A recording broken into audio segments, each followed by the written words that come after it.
Hello guys, আজকে আমরা দেখব হচ্ছে ভিপিসি বা যেটাকে ভার্চুয়াল প্রাইভেট ক্লাউড বলা হয়ে থাকে। সো ভিডিও শুরু করার আগে আমি বলে রাখতে চাই যে আমি এর আগে অলরেডি এডাব্লিউএস এর অনেকগুলো ভিডিও ক্রিয়েট করেছি।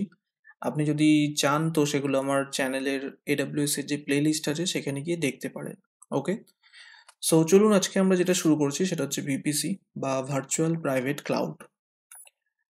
ভার্চুয়াল প্রাইভেট ক্লাউড যে কনসেপ্টটা আছে এটা হচ্ছে ক্লাউড কম্পিউটিং এর মধ্যে একটা খুবই ইম্পর্টেন্ট চ্যাপ্টার আপনি বলতে পারেন। মানে আপনাকে এটা অবশ্যই শিখতেই হবে এবং এটার উপরে বেসিক্যালি বেস করে আপনার টোটাল ক্লাউড যে আর্কিটেকচার আছে সেটা দাঁড়িয়ে থাকে।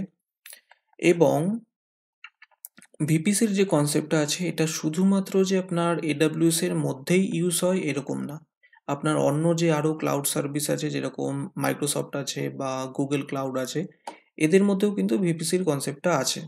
সো আপনি যদি ভিপিসি এইখানে বুঝতে পারেন আমি যেটা বোঝাচ্ছি, তাহলে আপনি বাকি সমস্ত জায়গাতেই ভিপিসির ওপরে কাজ করতে পারবেন। সো ভিপিসি শুরু করার আগে আমি চেষ্টা করব আপনাকে একদম বেসিক থেকে বোঝানোর, বেসিক থেকে তারপরে আমি আপনাকে ভিপিসি কীভাবে কী কাজ করে এবং কি কি কনফিগার করতে হয় সেগুলো আমি আপনাকে বোঝাবো। এবং ভিপিসি শুরু করার আগে আমি আপনাকে কিছু জিনিস বলে রাখতে চাই, যেটা হচ্ছে, চলুন আমি এখানে লিখেই বোঝাচ্ছি আপনাকে, যে ভিপিসি শেখার জন্যে ভিপিসি কনসেপ্টটা বোঝার জন্য আপনার কি কি দরকার। সবার প্রথমে ভিপিসি যদি আপনি শিখতে চান তাহলে আপনার এডাব্লিউএস এর যে ইসি2 আছে তার নলেজ দরকার অবশ্যই। ইসি2 সম্পর্কে আমি এর আগে অলরেডি অনেকগুলো ভিডিও বানিয়েছি এবং সেখানে গিয়ে আপনি চাইলে দেখতে পারেন যে ইসি2 কি, ইসি2 কীভাবে কাজ করে, এই জিনিসগুলো। এরপরে যেটা লাগবে সেটা হচ্ছে সিকিউরিটি গ্রুপ বা যেটাকে শর্টে এসজি বলা হয়ে থাকে। সিকিউরিটি গ্রুপের নলেজ আপনার অবশ্যই দরকার। সিকিউরিটি গ্রুপের নলেজ ছাড়া আপনি ভিপিসি বুঝতে পারবেন না বা কনসেপ্ট আপনার ক্লিয়ার হবে না। নেক্সট যে রিকোয়ারমেন্ট সেটা হচ্ছে আপনার নেটওয়ার্কিংয়ের নলেজ দরকার। উইদাউট নেটওয়ার্কিং নলেজ আপনি ভিপিসি বুঝতে পারবেন না। ওকে, নেটওয়ার্কিংয়ের নলেজ আপনার অবশ্যই দরকার। এবং 4 নাম্বার যেটা সেটা হচ্ছে আইপি। আইপি রিলেটেড যে নলেজ, আইপি কীভাবে কাজ করে, আইপি সাবনেটিং কি বা আইপি ক্লাস কি কি আছে, এই নলেজগুলো আপনার অবশ্যই দরকার ভিপিসি বোঝার জন্য। এবার হতে পারে যে আপনি নেটওয়ার্কিং জানেন না বা আইপি কীভাবে কাজ করে এই জিনিসগুলো জানেন না। যারা জানেন তারা খুব সহজেই বুঝতে পারবেন আমি যখন দেখাবো। বাট যারা জানেন না তাদেরও কোনো অসুবিধার তেমন কিছু হবে না, বিকজ আমি চেষ্টা করব ভিডিওটা এমনভাবে বানানোর যাতে সবাই বুঝতে পারে। ওকে, তো আমি জাস্ট আপনাকে রিকোয়ারমেন্টগুলো বলে দিলাম যে এই এই জিনিস দরকার ভিপিসি বোঝার জন্য। ঠিক আছে, সো আমি আপনাকে এটাও রেকমেন্ড করব যে আপনি চাইলে ইউটিউবে আপনি আইপির ওপরে অনেক ভিডিও পেয়ে যাবেন। আপনাকে আইপির কোনো অ্যাডভান্স নলেজ দরকার এরকম না, জাস্ট আপনাকে আইপির বেসিক নলেজটা থাকা দরকার। আইপি কীভাবে কাজ করে বা আইপি সাবনেটিং কী হয়, এই জিনিসগুলো সম্পর্কে নলেজ থাকলে আপনি ভিপিসিটা খুব ভালোভাবে বুঝতে পারবেন। বিকজ হচ্ছে ভিপিসির যে কনসেপ্ট আছে সেটা টোটালি আইপির ওপরে বেস করেই কাজ করে। ওকে, সো চলুন এবার আমরা শুরু করি ভিপিসি কীভাবে কী করতে হয়। তো সবার প্রথমে আমি আপনাকে একটা ডায়াগ্রাম বোঝাচ্ছি। এই ডায়াগ্রামটা আমি আপনাকে রিকোয়েস্ট করব খুব মন দিয়ে ডায়াগ্রামটাকে দেখুন এবং এই ডায়াগ্রামটা আমি বোঝানোর পরেই আমি আপনাকে ভিপিসিতে নিয়ে যাব। ভিপিসি কীভাবে কী হয় বা ভিপিসি কী জিনিস সেটা আমি আপনাকে বোঝাবো। বাট আমি আপনাকে রিকোয়েস্ট করব যে এই যে ডায়াগ্রামটা আছে এটা যদি আপনি বুঝতে পারেন তাহলে এর সাথে কম্পেয়ার করে আমি ভিপিসির কম্পেয়ার করব, তাহলে আপনি একবারই জিনিসটা বুঝে যাবেন। ওকে, সো সবার প্রথমে এই যে বক্স বক্স করে আমি যা যা ড্র করেছি এটা ধরে নিতে পারেন যে কোনো একটা অফিস। এই যে বক্স আমি ড্র করেছি এখানে, সাপোজ আপনি ধরে নিতে পারেন আপনি নিজে কোনো একটা অফিসে জব করতে গেছেন এবং সেটা কোনো একটা আইটি কোম্পানি। ওকে, আমরা ক্লাউডের উপরে কাজ করছি তো এখানে সমস্ত কিছু আইটি রিলেটেডই আমি বলছি। সো এই যে কোম্পানিটা আছে এই কোম্পানির একটা সার্ভার রুম আছে। আমি একদম বেসিক এক্সাম্পল দিচ্ছি, একদম পাতি এক্সাম্পল। কোম্পানির একটা সার্ভার রুম আছে এবং এই কোম্পানি কিছু আইটি সার্ভিস প্রোভাইড করে থাকে, যে কোনো আইটি সার্ভিস হয়ে থাকতে পারে। তো কোম্পানির কাছে কিছু সার্ভার আছে, ঠিক আছে, এখানে একটা ওয়েব সার্ভার আছে, সিআরএম সার্ভার আছে। কোন সার্ভার কি কাজ করে এগুলো আপনার দরকার নেই জানার, জাস্ট আমি যেটা বলছি সেটা আপনাকে জাস্ট বুঝতে হবে। সিআরএম সার্ভার আছে, তারপরে ডিবি সার্ভার আছে, ডিবি ডেটাবেস সার্ভার, তারপরে আছে একটা ব্যাকআপ সার্ভার, ব্যাকআপ নেয় এই সার্ভারের। ওকে, তো এবার কিছু এমপ্লয় আছে, আমি এখানে জাস্ট এক্সাম্পল দিয়েছি, MP1 2 3 4 করে 5 6 করে এখানে জাস্ট কিছু এক্সাম্পল দিয়েছি।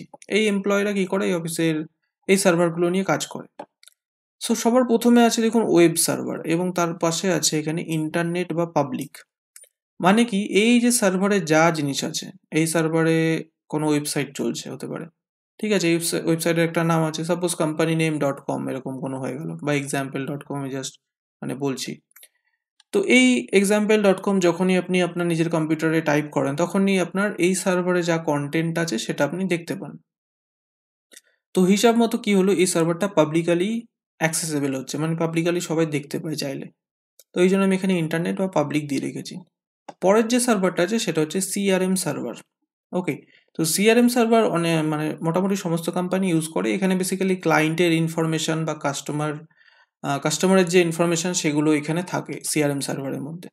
তো এই যে সার্ভারটা আছে এটাও হচ্ছে আপনার ইন্টারনেটে অ্যাক্সেসেবল, মানে আপনার কোম্পানি যে এমপ্লয় আছে তারা এই সার্ভারের মধ্যে লগ ইন করে তারা বিভিন্ন কাজ টাজ করে। তো তার জন্য এটাকেও ইন্টারনেট অ্যাক্সেস করা হয়েছে, পাবলিকালি অ্যাক্সেসেবল। আর এখন তো সবকিছু ওয়ার্ক ফ্রম হোম চলছে, তো সবাই আপনার ঘরে বসে যাতে আপনার এই সার্ভারটাকে অ্যাক্সেস করতে পারে, তো তাই জন্য এই সার্ভারটাও আপনার পাবলিকালি অ্যাক্সেসেবল। এরপরে আছে দুটো সার্ভার, যেটা হচ্ছে একটা ডিবি সার্ভার, ডিবি মানে ডেটাবেস সার্ভার। তো ডেটাবেস সার্ভার মানে কি, যেখানে ডেটাবেস থাকে। এবার ডেটাবেস কি হতে পারে, আপনার একটা কোম্পানির ইনফরমেশন ডেটা হতে পারে, বা আপনার কোম্পানির যত ক্লায়েন্ট আছে তাদের যে ডেটা, তাদের নাম, তারা কি সার্ভিস নিচ্ছে আপনার থেকে, বা তারা টাকা যে লেনদেন করছে, এই সমস্ত জিনিস যে ইনফরমেশন, এই সমস্ত ডেটাবেস আপনার এই সার্ভারে গিয়ে স্টোর হচ্ছে ডিবি সার্ভারে। তারপরে আছে আপনার ব্যাকআপ সার্ভার। তো ব্যাকআপ সার্ভারটা বেসিক্যালি কি করে, এই সমস্ত সার্ভারের ব্যাকআপ অটোমেটিক্যালি ও এখানে নিয়ে রাখে। এবং এখানে দেখুন ডিবি সার্ভারটা কি করেছি, আমি প্রাইভেট করে দিয়েছি। প্রাইভেট মানে লোকালি অ্যাক্সেসেবল, মানে এই ডিবি সার্ভার এবং ব্যাকআপ সার্ভারটা বাইরের থেকে কেউ অ্যাক্সেস করতে পারে না। বাইরের থেকে মানে কি, মানে আমি, আপনি বা থার্ড পার্টি অন্য কেউ যারা এই অফিসের না, তারা এই সার্ভারটাকে অ্যাক্সেস করতে পারবে না। এবং এই দুটো সার্ভারকে অ্যাক্সেস করতে গেলে আপনাকে এই অফিসের নেটওয়ার্কেই থাকতে হবে, মানে অফিসে গিয়ে আপনাকে অ্যাক্সেস করতে হবে যদি আপনি এই সার্ভারটাকে ডাইরেক্ট অ্যাক্সেস করতে চান। তো মানে মোট কথা এই সার্ভার দুটো বাইরে থেকে অ্যাক্সেসেবল না, আর উপরের দুটো সার্ভার বাইরে থেকে অ্যাক্সেসেবল। সো আমি এক্সাম্পলটা এইভাবেই দিয়েছি, বিকজ এটা কি হয়, এই সার্ভারটা আমি প্রাইভেট বা লোকাল কেন রেখেছি, এর কারণ একটাই, বিকজ হচ্ছে সিকিউরিটির জন্য। সিকিউরিটি কি, আপনার বেসিক্যালি কি হয়, যখন আপনি একটা সার্ভারকে পাবলিকালি অ্যাক্সেসেবল করে দেন, সেই সার্ভারের উপরে প্রচুর পরিমাণে অ্যাটাক আসে। মানে বিভিন্ন হ্যাকার থাকে যারা, তারা সবসময় কোনো না কোনো সার্ভারে অ্যাটাক করার চেষ্টা করতেই থাকে। এটা আমার প্র্যাকটিক্যাল মানে এক্সপিরিয়েন্স থেকেই আমি বলছি সমস্ত জিনিসটা। যখনই আপনি কোনো সার্ভারকে পাবলিকালি অ্যাক্সেসেবল করে দেবেন এবং তার যদি সিকিউরিটি কম হয়, তাহলে সেই সার্ভারটা হ্যাক হয়ে যাবে। তো যারা হ্যাকার থাকে তারা বেসিক্যালি সবসময় চায় যে আমি মানে ডেটাবেস হ্যাক করব, কারণ ডেটাই হচ্ছে একটা কোম্পানির মেইন ইম্পর্টেন্ট জিনিস। ডেটা যদি হ্যাক হয়ে যায় তাহলে হ্যাকাররা অনেক কিছু করতে পারে সেটা দিয়ে। সো এই জন্যে তারা সবসময় চেষ্টা করে ডেটাবেস সার্ভারকে হ্যাক করার জন্য। এবং এই জন্যেই অনেক মানে ডেটাবেস হ্যাক ট্যাক এসব চলতে থাকে মানে সবসময়। তো এই জন্যে কি করা হয়েছে, আমি এখানে এই জন্য কি করেছি, ডেটাবেস সার্ভারটাকে প্রাইভেট করে দিয়েছি। প্রাইভেট মানে কি, এই সার্ভারটাকে বাইরে থেকে অ্যাক্সেস করা যাবে না, তো কোনো হ্যাকার এই সার্ভারটাকে খুঁজেই পাবে না। এবং ব্যাকআপ সার্ভারের মধ্যে আপনার ডেটা থাকছে, তো এটাকেও হ্যাকাররা হ্যাক করতে পারে। তো এটাকেও আমি প্রাইভেট করে দিয়েছি। তো এই সার্ভারটাকেও পাবলিকালি অ্যাক্সেসেবল যেহেতু হচ্ছে না, তো বাইরের থেকেও কেউ যদি এই সার্ভারটাকে খুঁজেই না পায়, তো হ্যাক কোথা থেকে করবে। বাট এই সার্ভারটা কি করতে পারে, নিজেদের মধ্যে কমিউনিকেট করতে পারে, মানে এই সিআরএম সার্ভার এই সার্ভারের সাথে কমিউনিকেট করতে পারে, বিকজ এরা একই জায়গাতে রয়েছে, একই সার্ভার রুমের মধ্যেই রয়েছে, একই মানে আপনারা বলতে পারেন একই নেটওয়ার্কে আছে।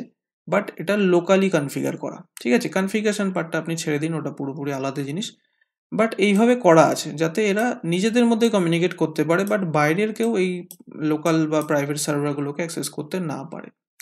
সিকিউরিটির জন্য এটা বেসিক্যালি করে থাকে বিভিন্ন কোম্পানি, এটা মানে অ্যাকচুয়ালি এটাই হয়ে থাকে, আমি যেটা এখানে ড্র করেছি। তো এই যে জিনিসটা আমি আপনাকে বোঝালাম, ঠিক আছে, এই টোটাল যে ডায়াগ্রামটা আমি আপনাকে বোঝালাম, আপনি আশা করি হয়তো বুঝতে পেরেছেন যে এখানে কি অ্যাকচুয়ালি হচ্ছে, মানে এই ডায়াগ্রামে আপনাকে কি বোঝাতে চেয়েছি। এখানে কিছু সার্ভার আছে যেগুলো পাবলিকালি অ্যাক্সেসেবল, কিছু সার্ভার আছে যেটা প্রাইভেট মানে পাবলিকালি অ্যাক্সেসেবল না, মানে এই সার্ভারগুলো শুধুমাত্রই কোম্পানির মধ্যেই যারা আছে এমপ্লয়ি, যারা অফিসে বসে কাজ করে তারাই শুধু অ্যাক্সেস করতে পারে, বাইরের কেউ করতে পারে না। এবং এটা করা হয়েছে শুধু সিকিউরিটির জন্য, বিকজ ডেটাবেস সার্ভার আপনার যদি পাবলিকালি অ্যাক্সেসেবল হয়ে যায় তাহলে হ্যাকাররা সেই ডেটাবেস সার্ভারকে হ্যাক করতে পারে, তারপরে তো সেখানে আর কি করবে তার কোনো ঠিক ঠিকানা নেই। তো এই জন্য এটাকে প্রাইভেট করা হয়েছে, বাট সার্ভারগুলো নিজেদের মধ্যে কমিউনিকেট করতে পারে। ওকে, তো এই যে ডায়াগ্রামটা আমি বোঝালাম, এই ডায়াগ্রামটা হচ্ছে একটা ফিজিক্যাল ইনফ্রাস্ট্রাকচার আপনি বলতে পারেন। ফিজিক্যাল ইনফ্রাস্ট্রাকচার মানে কি, বা আপনি এটাকে প্রাইভেট ক্লাউডও বলতে পারেন।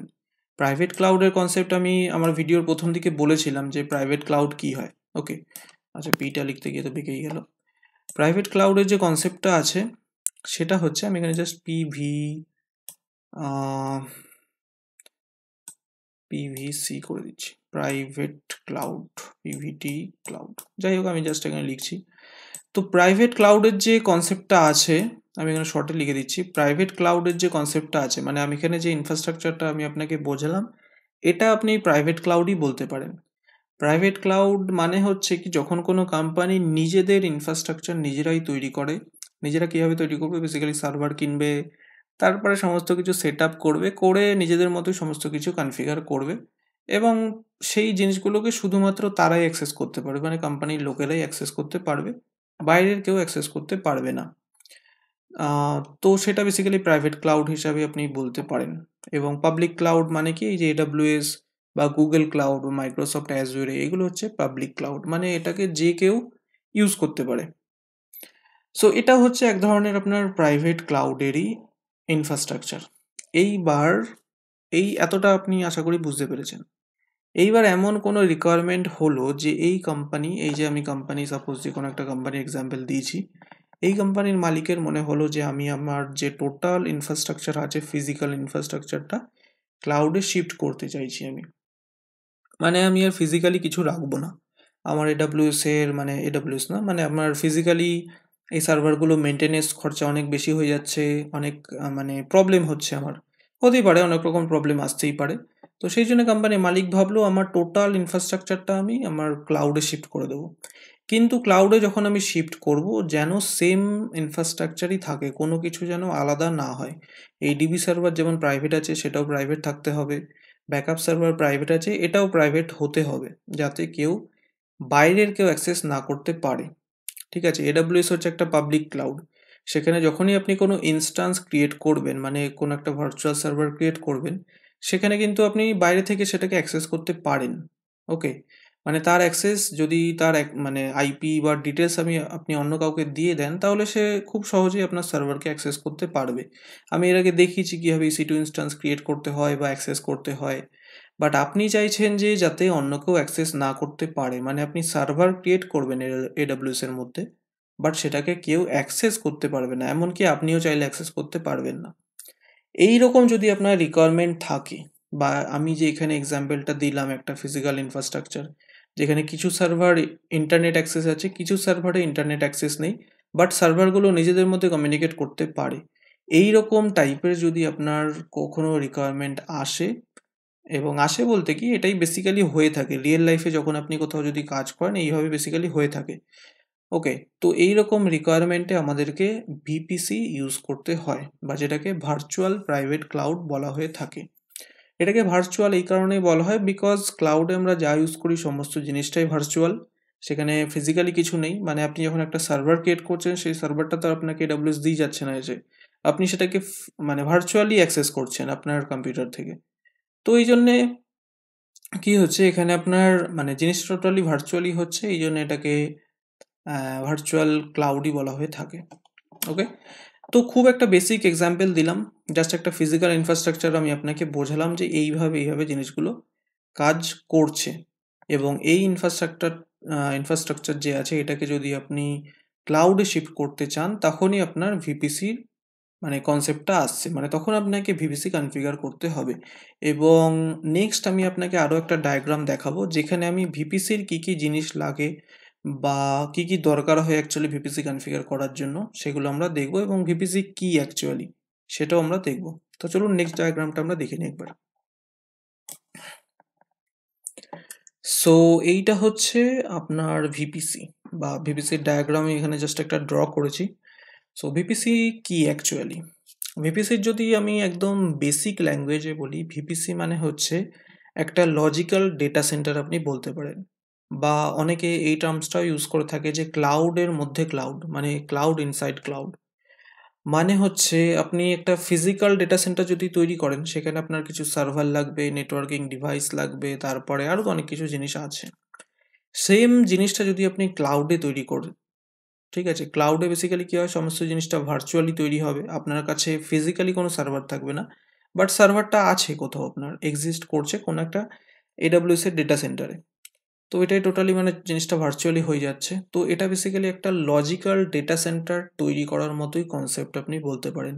মানে আপনি একটা ডেটা সেন্টার তৈরি করছেন ক্লাউডের মধ্যে, বা ক্লাউডের মধ্যে আপনি ক্লাউড তৈরি করছেন, এরকম আপনি বলতে পারেন। তো ভিপিসি কেন আমরা ইউজ করব, আমি একটু আগে আপনাকে একটা ডায়াগ্রাম দিয়ে বোঝালাম যে যদি এইরকম কোনো ইনফ্রাস্ট্রাকচার হয় এবং সেটাকে যদি ক্লাউডে শিফট করতে হয়, মানে রিকোয়ারমেন্টের উপর বেস করে বেসিক্যালি হয়ে থাকে, তখন আপনাকে ভিপিসি কনফিগার করতে হবে। আমি এখানে আরও একটা এক্সাম্পল দিয়েছি, এটাও আপনি যদি বুঝতে পারেন তাহলে আপনার ভিপিসি মানে একদম ক্লিয়ার হয়ে যাবে। সো সবার প্রথম আমি এখানে দেখুন ওপরে লিখেছি রিজিয়ান আছে ইন্ডিয়া। ওকে, এই যে ব্ল্যাক কালারের আমি একটা বক্স ড্র করেছি চারিদিক দিয়ে, এটা আপনি রিজিয়ান ধরতে পারেন, মানে এটা আমার ইন্ডিয়ার ডেটা সেন্টার আপনি বলতে পারেন। এবং এই ইন্ডিয়া ডেটা সেন্টারের মধ্যে আমি একটা ভিপিসি ক্রিয়েট করেছি। কিভাবে ক্রিয়েট করতে হয়, কি কি কনফিগার করতে হয়, আমি সমস্ত জিনিসটার ডিটেলসে প্র্যাকটিক্যালি আমি আপনাকে দেখাবো। এবং আরও একটা জিনিস বলে রাখি যে থিওরি যদি বুঝতে আপনার কোনো রকম অসুবিধা হয়, আপনি মানে আমি রিকোয়েস্ট করবো যে আপনি আমার প্র্যাকটিক্যালটা তাহলে দেখুন অবশ্যই। প্র্যাকটিক্যাল দেখলে পুরোপুরি কনসেপ্ট আপনার ক্লিয়ার হয়ে যাবে যে অ্যাকচুয়ালি কী হচ্ছে। অনেক সময় হয় যে থিওরি দেখছেন আপনি বুঝতে পারছেন না যে কী হলো অ্যাকচুয়ালি। ওকে, বিকজ এখানে শুধু জাস্ট আমি কিছু বক্স ড্র করে রেখেছি, তারপরে কী কী আছে এরকম, তো হতে পারে যে আপনি বুঝতে পারছেন না। প্র্যাকটিক্যালি আমি মানে ভিডিও বানাবো এরপরে, সো প্র্যাকটিক্যালি আপনি যদি দেখেন তাহলে পুরো কনসেপ্ট আপনার মানে ক্লিয়ার হয়ে যাবে। সো এখন আমরা দেখি আবার এখানে কী কী আছে। সো এটা হচ্ছে আমার ইন্ডিয়ান রিজিয়ন, মানে ইন্ডিয়ান ডেটা সেন্টার আপনি বলতে পারেন। তার মধ্যে আমি একটা ভিপিসি ক্রিয়েট করেছি, মানে ক্লাউড। এটা হচ্ছে ইন্ডিয়ান ডেটা সেন্টার। এই ডেটা সেন্টারের মধ্যে আমি নিজস্ব ডেটা সেন্টার তৈরি করেছি, এবং সেটা হচ্ছে এই গ্রিন কালারের বক্স। ওকে, এই যে গ্রিন কালারের বক্সটা দেখতে পাচ্ছেন এটা। এবং ভিপিসি যখন তৈরি করা হয় তাকে একটা আইপি প্রোভাইড করা হয়, এবং কীভাবে কী করতে হয় সেটা আমরা দেখব পরে। এবং আইপির কনসেপ্টটা যারা নেটওয়ার্কিংয়ে আছেন তারা তো খুব সহজে বুঝতে পারবেন, বাট যারা নেই আমি তাদের জন্য ব্যবস্থা করব যে কীভাবে আপনি মানে বুঝবেন কী কী করতে হবে। যখন প্র্যাকটিক্যালি দেখাবো আমি তখন করবো জিনিসগুলো। সো এটা হচ্ছে একটা ভিপিসি। তো এমন নয় যে আপনি শুধুমাত্র একটাই ভিপিসি ক্রিয়েট করতে পারবেন, আপনি মাল্টিপল ভিপিসিও বানাতে পারেন, এবং সেগুলোকে নিজেদের মধ্যে লিঙ্কও করাতে পারেন। তো সেগুলো আমরা পরে আসবো একটা একটা করে। তো এখানে দেখুন আর একটা ডায়াগ্রাম আমি ড্র করেছি, যেখানে কি আছে, একটা দুটো ইসি2 আছে, এখানে একটা ইসি2, নিচে আর একটা ইসি2 আছে। এই যে ইসি2 আছে, এই ইসি2টাকে ইন্টারনেটের থ্রু দিয়ে অ্যাক্সেস করা পসিবল। এখানে আপনার ওয়েব সার্ভার চলছে। ওয়েব সার্ভার মানে বলতে পারেন যে আপনার ওয়েবসাইট চলছে এখানে, এবং এই ওয়েবসাইটের ডেটা, ওকে, এই যে ওয়েবসাইটের ডেটা আছে সেটা এই সার্ভারে সেভ হচ্ছে। এখানে দেখুন ডিবি সার্ভার আমি ড্র করেছি একটা, মানে এখানে ইসি2 ইনস্ট্যান্সে সেভ হচ্ছে। এবং এই সার্ভারটাতে ইন্টারনেট অ্যাক্সেস আছে, এই সার্ভারটাতে আপনার ইন্টারনেট অ্যাক্সেস নেই। ওকে, তো বেসিক্যালি আপনি এর আগে হয়তো নিশ্চয়ই এডাব্লিউএস এর আরও প্র্যাকটিক্যাল ভিডিও করেছেন নিজে থেকে, যেখানে আপনি ইসি2 ইনস্ট্যান্স ক্রিয়েট করেছেন, এবং আপনি নিশ্চয়ই এটা জানেন যে যখনই আপনি কোনো ইসি2 ইনস্ট্যান্স ক্রিয়েট করেন তখনই সেই ইসি2 ইনস্ট্যান্সটা কিন্তু পাবলিকালি অ্যাক্সেসেবল হয়ে যায় অটোমেটিক্যালি। মানে সেই সার্ভারে কিন্তু অটোমেটিক্যালি ইন্টারনেট অ্যাক্সেস চলে আসে, আপনাকে কিন্তু আলাদাভাবে কিচ্ছু করতে হয় না ইন্টারনেট অ্যাক্সেস দেওয়ার জন্যে। যদি আমি এক্সাম্পল দিই, যে সাপোজ আপনি একটা উইন্ডোজের ভার্চুয়াল সার্ভার ক্রিয়েট করলেন এডাব্লিউএস এর মধ্যে, এবং সেই সার্ভারে কিন্তু অটোমেটিক্যালি ইন্টারনেট চলে আসে, মানে আপনাকে কোনো আলাদাভাবে ইন্টারনেট প্রোভাইড করতে হয় না। মানে এটাই বেসিক্যালি হয়ে থাকে ক্লাউডের মধ্যে। ক্লাউডে যখনই আপনি কোনো সার্ভার তৈরি করবেন তার মধ্যে ইন্টারনেট অ্যাক্সেস অটোমেটিক্যালি চলে আসবে। বাট যখন আপনার এমন রিকোয়ারমেন্ট থাকে যে আপনার সার্ভার তৈরি করবেন বাট ইন্টারনেট অ্যাক্সেস সেখানে থাকবে না, তো সেই রকম রিকোয়ারমেন্ট হলে আপনাকে ভিপিসি ক্রিয়েট করতে হবে। তো আমি এখানেই সেটাই এখানে দেখাচ্ছি যে দুটো সার্ভার আছে, একটাতে ইন্টারনেট অ্যাক্সেস আছে, মানে এইটাকে পাবলিকালি অ্যাক্সেসেবল করা যাবে, মানে পাবলিক এটাকে দেখতে পারে, চাইলে এর যে অ্যাড্রেস থাকবে সেটা যদি তার ব্রাউজারে বা যার থ্রু দিয়ে অ্যাক্সেস করুক সেটা অ্যাক্সেস করা যাবে। বাট ডিবি সার্ভারটা কোনোদিনও কেউ দেখতে পাবে না। তো সেই রকম টাইপেরই এখানে একটা ডায়াগ্রাম আছে। তো আমাদের EC2 থাকে সবার প্রথমে, EC2 এর পরে আমাদের কি হয়, একটা SG থাকে বা সিকিউরিটি গ্রুপ। সিকিউরিটি গ্রুপের কনসেপ্ট আমি এর আগে অলরেডি বলেছি, আমি এখানে ডিটেলসে কিছু বলছি না। আমরা জানি যে EC2 ইনস্ট্যান্স যখনই ক্রিয়েট করা হয় তার সাথে একটা সিকিউরিটি গ্রুপ অবশ্যই অ্যাসাইন করতে হয়, এবং সিকিউরিটি গ্রুপের উপরে অলরেডি ভিডিও আমি বানিয়েছি। ওকে, তারপরে যেটা থাকে ভিপিসির মধ্যে সেটা হচ্ছে নেটওয়ার্ক ACL। নেটওয়ার্ক ACL মানে হচ্ছে নেটওয়ার্ক অ্যাক্সেস কন্ট্রোল লিস্ট।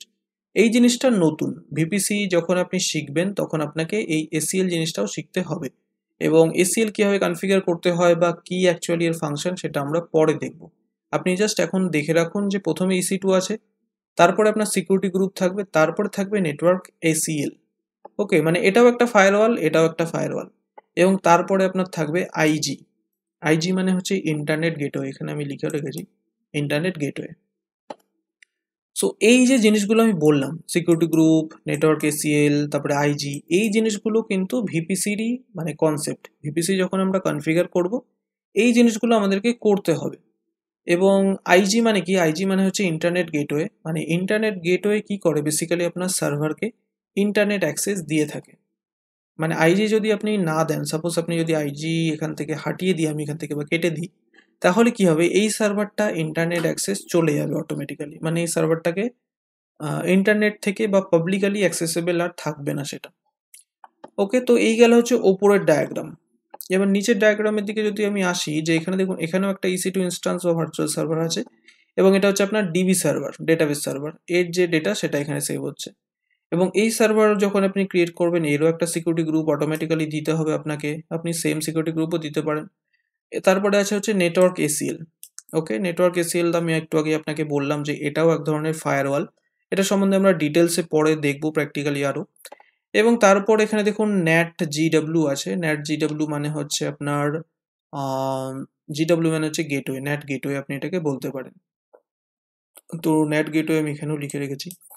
তো ন্যাট গেটওয়ে জিনিসটা কি, এটা বেসিক্যালি মানে নেট গেটওয়ে যেটা আছে এটাও আপনার সার্ভারকে ইন্টারনেট অ্যাক্সেস প্রোভাইড করে থাকে। এখানে দেখুন আইজি আছে, এখানে আছে নেট গেটওয়ে। আইজি আপনার সার্ভারকে ইন্টারনেট অ্যাক্সেস দেয়, নেট গেটওয়েও আপনার সার্ভারকে ইন্টারনেট অ্যাক্সেস দিয়ে থাকে।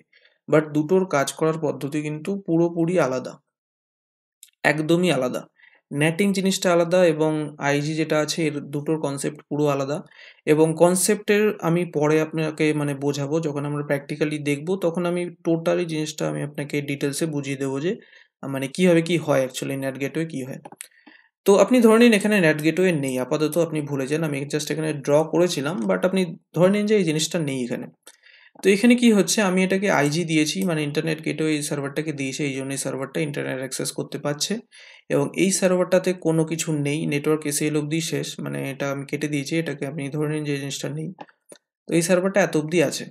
ওকে, তো এই সার্ভারে যেহেতু কোনো আইজি নেই, আইজি মানে ইন্টারনেট গেটওয়ে নেই, তো এই জন্য এই সার্ভারটা আপনার ইন্টারনেট থেকে অ্যাক্সেস করা যাবে না, বা এই সার্ভারের মধ্যে কখনো মানে কোনো মানে রিকোয়েস্ট মানে আসবেও না বা যাবেও না ইন্টারনেট থেকে। ওকে, তো এই ধরনের জিনিসগুলো আমরা কিভাবে বানাবো তাহলে? আমি তো এখানে জাস্ট আপনাকে ডায়াগ্রাম দিয়ে বোঝালাম, বাট জিনিসটা অ্যাকচুয়ালি কীভাবে বানাতে হয় সেটা আমাদেরকে প্র্যাকটিক্যালি দেখতে হবে। এবং এই যে দুটো সার্ভার আছে, এই দুটো সার্ভার কিন্তু দুটো নিজেদের মধ্যে কমিউনিকেট করতে পারবে। এটাতে ইন্টারনেট অ্যাক্সেস থাকুক বা না থাকুক সেটাও কোনো ম্যাটার করছে না। এরা যেহেতু দুটো সার্ভার একই ভিপিসির মধ্যে রয়েছে, এই জন্য কী হবে, এই দুটো সার্ভার নিজেদের মধ্যে কমিউনিকেট করতে পারে। ওকে, যখন মানে সেম ভিপিসির মধ্যে যদি আপনি 2, 3 বা 4টে সার্ভার ক্রিয়েট করবেন, সেই সার্ভারগুলো নিজেদের মধ্যে কমিউনিকেট করতে পারবে। ওকে, প্র্যাকটিক্যালি দেখলে জিনিসটা আরও বুঝতে পারবেন। তো এই হচ্ছে একটা ছোট্ট একটা ডায়াগ্রাম আমি আপনাকে বোঝালাম যে মানে ভিপিসির একটা কনসেপ্ট কী হতে পারে, মানে ভিপিসি অ্যাকচুয়ালি কী, বা এই ধরনের যদি রিকোয়ারমেন্ট থাকে আপনাকে, তখন আপনাকে ভিপিসি তৈরি করতে হবে। এবং ভিপিসি যখন আমরা শিখবো তার সাথে সাথে আমাদেরকে কিছু জিনিস আছে যেগুলো আমাদেরকে শিখতে হবে। যেমন সিকিউরিটি গ্রুপ আপনাকে জানতে হবে। সিকিউরিটি গ্রুপের ওপরে আমি অলরেডি ভিডিও বানিয়েছি, সো আমি তবুও বলে দেবো সিকিউরিটি গ্রুপ অ্যাকচুয়ালি কী কাজ করে। এরপরে আছে নেটওয়ার্ক ACL। নেটওয়ার্ক ACL আপনার নেটওয়ার্ক অ্যাক্সেস কন্ট্রোল লিস্ট। এই দুটোই কিন্তু ফায়ারওয়াল, ঠিক আছে? যদি আপনি জানেন ফায়ারওয়াল কী কাজ করেন তাহলে এই দুটোই বুঝতে পারবেন যে অ্যাকচুয়ালি মানে এদের কাজ কী। বাট দুটোর কাজ করার পদ্ধতি একই, বাট কিছুটা আলাদা আপনি বলতে পারেন। ওকে, পরে আমরা দেখব প্র্যাকটিক্যালি যখন আমি দেখাবো টোটাল জিনিসটা আপনার মানে আমি বুঝিয়ে দেবো অ্যাকচুয়ালি কী হয়, ডিফারেন্স কী আছে। এরপরে আছে ইন্টারনেট গেটওয়ে। ইন্টারনেট গেটওয়ে আপনার ইন্টারনেট অ্যাক্সেস দেয়। এর কোনো কাজ নেই, জাস্ট আপনি এটুকুনি জেনে রাখুন যে ইন্টারনেট গেটওয়ে আপনার সার্ভারকে ইন্টারনেট অ্যাক্সেস দেয়। এরপরে তো প্র্যাকটিক্যালি আমরা দেখব যে কীভাবে কী করতে হয়। নেট গেটওয়েও আপনার সার্ভারকে ইন্টারনেট অ্যাক্সেস দেয়, বাট দুটোর কাজ করার আলাদা। ঠিক আছে, মানে কাজ করার পদ্ধতি যেটা আছে সেটা পুরোপুরি আলাদা। সো এটাও দেখবো আমরা পরে কনফিগার করে। সাবনেট আছে, সাবনেটের কনসেপ্টটা আমাদেরকে বুঝতে হবে যে এখানে মানে সাবনেটটা বেসিক্যালি একটা আইপিকে ভেঙে সেটা থেকে আরও আইপি কীভাবে মানে বার করা যায়। সো এটা আমরা দেখব পরে। পরে বলতে প্র্যাকটিক্যালি দেখব। তারপরে রাউট টেবিল বলে একটা কনসেপ্ট আছে, এটাও খুব ইম্পর্টেন্ট ভিপিসির মধ্যে। তো এই জিনিসগুলো আমি এখানে থিওরি এই কারণেই বলিনি, বিকজ এইগুলো প্র্যাকটিক্যালি যদি আপনি দেখেন তাহলে জিনিসটা আরও বেশি ভালোভাবে বুঝতে পারবেন। সো এই জন্য আমি এখানে জাস্ট লিখে রেখেছি যে কোন কোন জিনিস আমাদেরকে শিখতে হবে। এরপরে আছে নেট ইনস্ট্যান্স, এটাও দেখতে হবে। পিয়ারিং কানেকশান, এটাও দেখতে হবে। পিয়ারিং মানে হচ্ছে সাপোজ আপনি দুটো আলাদা আলাদা রিজিয়ানের মধ্যে বা সেম অ্যাকাউন্টেই আপনি দুটো আলাদা আলাদা ভিপিসি ক্রিয়েট করেছেন, মানে আপনার অ্যাকাউন্ট সেম এবং ইন্ডিয়ার মধ্যেই আপনি দুটো ভিপিসি ক্রিয়েট করেছেন। তো দুটো ভিপিসির মধ্যে আপনি যদি কমিউনিকেট করাতে চান, মানে বেসিক্যালি যেটা হয় একটা ভিপিসির মধ্যে মানে দুটো ভিপিসি কখনো একে অপরের সাথে কমিউনিকেট করতে পারে না, প্রতিটা ভিপিসি আইসোলেটেড হয়ে থাকে। ঠিক আছে, মানে যখন আপনি কোনো ভিপিসি ক্রিয়েট করবেন সেই ভিপিসির মধ্যে যে সার্ভারগুলো থাকবে তারা নিজেদের মধ্যে কমিউনিকেট করতে পারবে। বাট যদি আপনি আবার নতুন করে একটা ভিপিসি ক্রিয়েট করেন, তার মধ্যে যদি কোনো সার্ভার ক্রিয়েট করেন, তাহলে কিন্তু সেই ভিপিসি আপনার আগের ভিপিসির সাথে কমিউনিকেট করতে পারবে না। তো সেটা করানো যায়, সেটা করাতে হয় বেসিক্যালি পিয়ারিং কানেকশন করে। তো এটাও আমরা প্র্যাকটিক্যালি দেখব। আর ভিপিসি এন্ড পয়েন্ট বলেও একটা কনসেপ্ট আছে, এটা আমাদেরকে দেখতে হবে। তো এখানে টোটাল যে জিনিসটা আছে, এটা টোটালি যে কটা দেখতে পাচ্ছেন আমি লিখেছি, সমস্ত জিনিসটা প্র্যাকটিক্যালি করতে হবে আমাদেরকে। এবং প্র্যাকটিক্যালি জিনিসটা দেখালে আপনি ডিটেলসে খুব ভালোভাবে বুঝতে পারবেন। এই জন্য আমি এখানে এত কিছু জিনিস থিওরি আমি আপনাকে বললাম না এখানে, বিকজ তাহলে ভিডিওটাও অনেকটা বড় হয়ে যাবে এবং জিনিসটা অনেকটা বোরিং হয়ে যাবে, মানে আপনার অনেকটা বোর লাগবে জিনিসটা। তো এই জন্য আমি ঠিক করেছি যে টোটাল জিনিসটা আমরা যেগুলো মেন জিনিস সেগুলো আমরা প্র্যাকটিক্যাল করেই দেখব। আমি জাস্ট এখানে আপনাকে ভিপিসির একটা কনসেপ্ট বুঝিয়ে দিলাম যে ভিপিসি কী হয় বা কী কাজে লাগে, এবং সেই জন্য আমি আপনাকে এর আগে একটা মানে আলাদা একটা ডায়াগ্রাম দিয়ে বোঝালাম। ওকে, তো এই ছিল হচ্ছে টোটাল একটা ভিপিসির বেসিক আমি আপনাকে নলেজ দিলাম, বা আপনি এটাকে ছোট একটা ভিপিসির থিওরিও বলতে পারেন। এরপরের ভিডিওতে আমরা ভিপিসি টোটাল কনফিগার করে দেখব প্র্যাকটিক্যালি যে কীভাবে কী হয় ভিপিসির মধ্যে। ওকে, সো চলুন তাহলে নেক্সট ভিডিওতে আমরা দেখব যে কীভাবে কী করতে হয়। ওকে, তো ভিডিওটি পছন্দ হলে অবশ্যই লাইক করুন, শেয়ার করুন এবং বন্ধুদের সাথেও পারলে শেয়ার করুন এবং অবশ্যই সাবস্ক্রাইব করুন।